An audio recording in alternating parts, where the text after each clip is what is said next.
AITA for not feeling sorry for my homeless parents and not offering my house for them to stay or help. My 30F parents had me at age 15.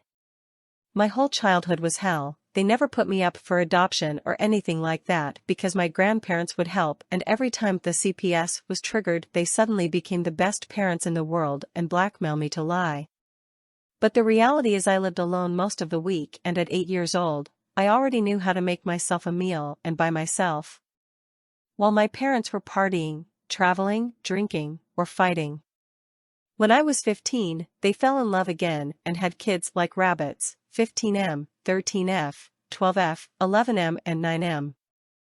I left home when I was 18 years old. It hurt in the bottom of my soul to have to leave my siblings, but I couldn't stand it and I had no financial condition. At 24, I passed a public contest that pays me very well. I scraped my ass off to study and work. At 25, the CPS contacted me, saying that they had taken away my parents' custody of all their children and asked if I was able to take care of at least one. They were looking for relatives. I said I would take care of everyone. I know it's not my responsibility, but a part of me, I always wanted to get them out of that, and only now I had a good job. My house is not very big for BA/2B, but my husband and I, he also wanted to, were able to accommodate everyone, and we are not so tight financially. They are good students, polite and affectionate. I don't regret having welcomed each one, and my husband treats everyone as if he were a big brother or a father, younger. My parents tried to get them back, as my grandparents cut off the help after they lost custody, but they couldn't, and custody became permanent for me. We haven't had contact with them for 2 years. My father's sister called me these days, saying that she was shocked seeing my parents as a homeless person, asking for money on the street.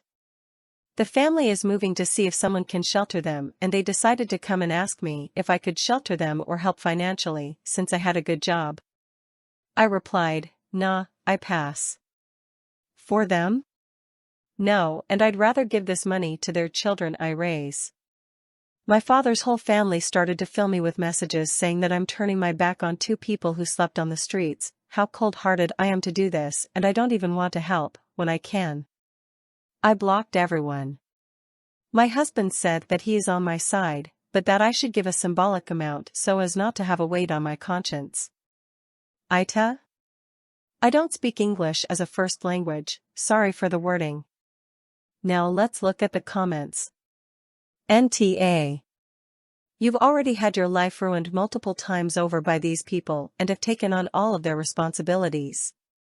You do not have to do anything else for them. Please get some therapy so you are able to unburden yourself for feeling responsible for these toxic assholes. Every single one of those family members shaming you could take in your parents, but have they? No.